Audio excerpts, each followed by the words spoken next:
जो चीरती हुई लोहे के हिस्से को गाड़ी के, और वो मुझे लगी तब मुझे एहसास हुआ कि हम गिर गए। फिर तीसरी गोली चली, इसने मेरा आगे वाला शीशा पूरा डैमेज कर दिया। चौथी गोली पे मैं नीचे हो गया, जो गोली आपने देखा कि वो सीधी उसमें लगी। अगर मैं नीचे ना होता तो वो मेरी छाती के आर पार चली जाती। फिर वो गाड़ी 10 मीटर आगे जाके रुक जाती है।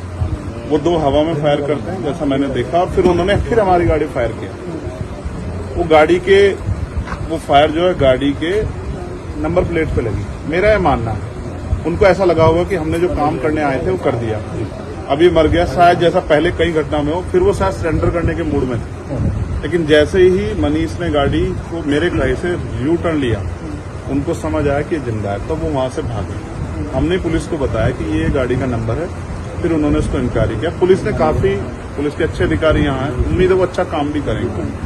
लेकिन ये स्पष्ट हुआ कि अपराधियों में कोई डर है नहीं। कितने लोग थे? 3 लोग। 3 लोग थे। 2 लोग असले से हमला कर रहे थे, एक व्यक्ति गाड़ी चला रहा। चंद्रशेखर जी, कोई थ्रेट कॉल आया हो आपको इससे पहले, कोई धमकी? पिछले कई सालों से आ रही है। मैं लगातार पुलिस को इंटीमेट भी करता रहता। मैंने डीजीपी को भी लिखा, गृह मंत्री को भी लिखा, मुख्यमंत्री को भी लिखा, यहाँ के पहले एसएसपी डीएम थे उनको भी लिखा। लेकिन डीएम साहब जो पिछले थे अखिलेश सिंह जी, उन्होंने साफ मना कर दिया कि चीफ मिनिस्टर नहीं चाहते चंद्रशेखर को सुरक्षा दी जाए। मेरे आज भी याद है ये बात, क्योंकि मैंने एलआईयू के अधिकारियों द्वारा पूछा कि भाई मैंने आपको बताया थ्रेट भी है, फिर क्यों नहीं हो रहा है? तो उन्होंने कहा भाई ये सरकार का मामला, सरकार चाहे तो दे सकती है। तो मैं चाहता हूं मुख्यमंत्री इंतजार कर रहे हैं कब चंद्रशेखर मरे, उनका काम आसान है। लेकिन उनको ये नहीं पता कि गरीबों की, कमजोरों की, शोषितों की बात करने वाला चंद्रशेखर इतनी आसानी से उनकी रास्ते में से नहीं है। अच्छा, अतीक अशरफ के जैसा हुआ वैसे ही कुछ होने वाला था, ऐसा आपको लगता है? अब आप इसका आकलन खुद करें कि क्या हुआ और क्या हो सकता है। आपके पास एक और बात, मुझे ऐसा लगता है कल की घटना के बाद, इतने बड़े उसके बाद भी अगर मैं सुरक्षित हूं तो हमारे संतों गुरुओं महापुरुषों का आशीर्वाद, हमारी करोड़ों बहनों माताओं का आशीर्वाद, बुजुर्गों का मेरे पास है। और मैं जो जिम्मेदारी मैं लेके मैदान में आया हूं, बाबा साहब अम्बेडकर, मानव काशीराम साहब, सदगुरु रविदास जी का जो बेगमपुरा राज का सपना है, मानवता के राज का सपना है, संविधान को लागू कराने का है, इन वर्गों को अधिकार देने का है, जब तक वो पूरा नहीं होगा मैं कहीं जाने वाला नहीं। गाड़ी को मीरपुर में छोड़कर अपराधी भाग जाते हैं, तो उसको कुछ और बता रहे, कुछ तो आने को नया मोड़ देने की कोशिश हो सकता है वो चाहते थे जो गुजरों और दलित समाज में एकता बनी है वो एकता टूट जाए, ये होगा ही नहीं कभी। ठीक है, ये नहीं हो सकता। अमेठी पंचायत आप लोग कर रहे हैं अपनी मांगों को लेकर? हमारी लीडरशिप ने ये निर्णय लिया है कि जब 24 घंटे में गिरफ्तारी नहीं हुई तो हमें अपने लोगों को भी जवाब देना है, तो इसलिए शायद उन्होंने 3 तारीख का समय रखा है। मैं उसका हिस्सा बनूंगा। अमेठी के अंदर एक फेसबुक वायरल हुई है पोस्ट जिसमें आपको मारने की वो की गई है, क्या कही है उसके अलावा? ठीक है, देखिए लोकतंत्र है, उनके अधिकार है, मारे या छोड़े। मैंने कहा ना, मैं पहला थोड़ा ही जो मारा जा रहा हूँ या जिसको मारने का प्रयास किया, मुझसे पहले बहुत मरे हैं, लेकिन उनको कोई जान नहीं रहा था। मुझे लोग जानते हैं तो मेरी बात आगे बढ़ती, लेकिन मैं अपने लोगों को मरने नहीं दूंगा। ये भी मैं उनको संदेश देना चाहता हूँ।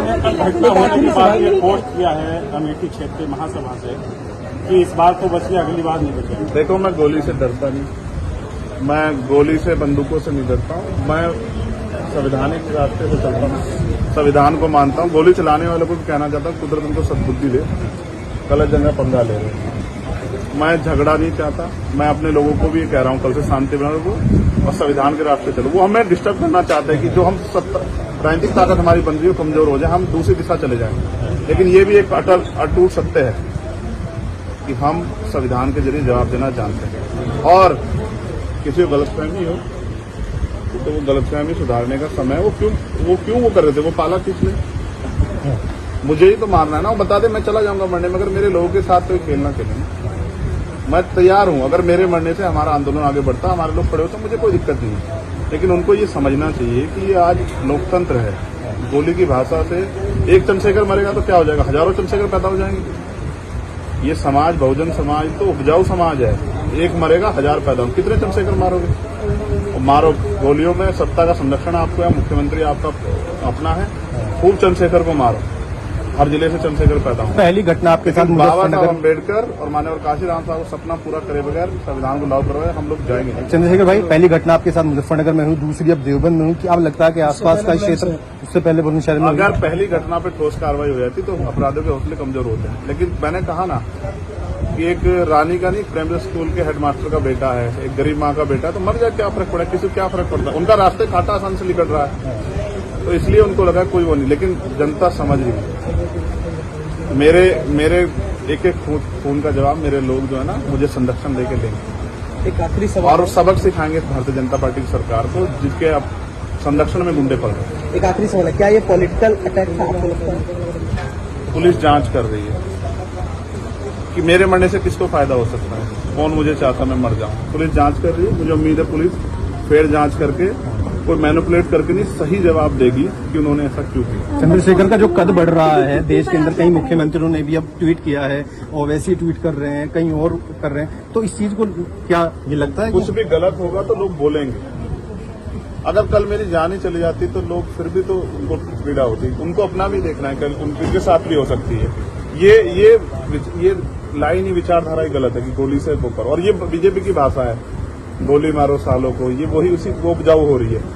देखिए बहन जी से मेरी कोई नाराजगी नहीं है, मैंने उनको हमेशा बड़ा माना, वो मुझे छोटा नहीं मानती अपने परिवार का।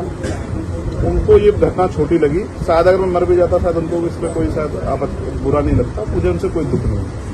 मेरे लोग मेरे साथ हैं, ये बहुत, और वो समझ रहे हैं कि जो उनके लिए मरने को तैयार है, जिसकी जो जान पे जिसकी बनाई है, वो हमारा अपना है।